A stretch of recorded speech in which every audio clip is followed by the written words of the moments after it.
నేను పరలోకానికి వెళ్ళాలి అనుకుంటే వాక్యమనే అగ్ని నీ లోపల మండును గాక.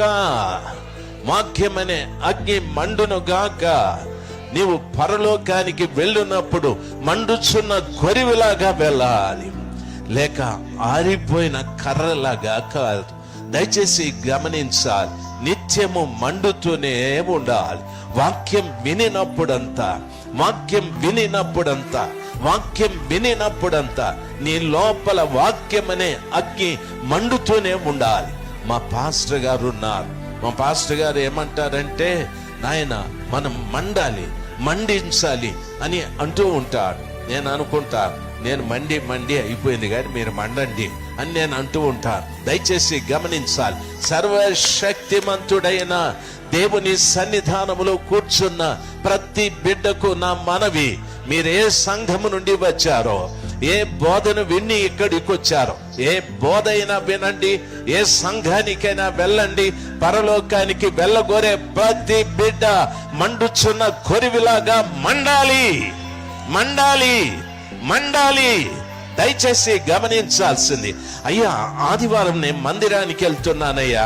ఓ దయచేసి వినాలి, మందిరానికి వెళ్తున్నా. ఒక ఆయన ఏమంటాడంటే, మీ చర్చిలో చాలా టైం కూర్చోవాలని. ఏమొచ్చిందిరా బాబు, కూర్చుంటే అంత టైం నేను కూర్చోలేను. ఇంకో చర్చి లేకపోతే జస్ట్ ఒక గంట అంతే ముగించేస్తారు. నేను మళ్ళా వ్యాపారానికి వెళ్ళొచ్చు, నేను మళ్ళా వ్యవసాయానికి వెళ్ళొచ్చు, నేను మళ్ళా ఉద్యోగానికి వెళ్ళొచ్చు. అలాగా కాదు, ఒక వ్యక్తి మండటానికి చాలా టైం పడతారు. దయచేసి గమనించాల్సింది, దైవ సన్నిధానంలోకి రావటానికి సమయం చూడకూడదు. దైవ సన్నిధానంలోకి రావటానికి ఏదో కాలక్షేపం కొరకు పోకూడదు, రాకూడదు.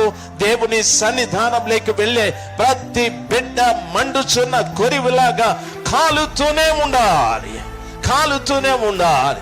యేసు క్రీస్తుని నా సొంత రక్షకుడుగా అంగీకరించిన దినము నుండి నా చావు వరకు నా లోపట దేవుని వాక్యం అనే మంట మండుతూనే ఉండాలి.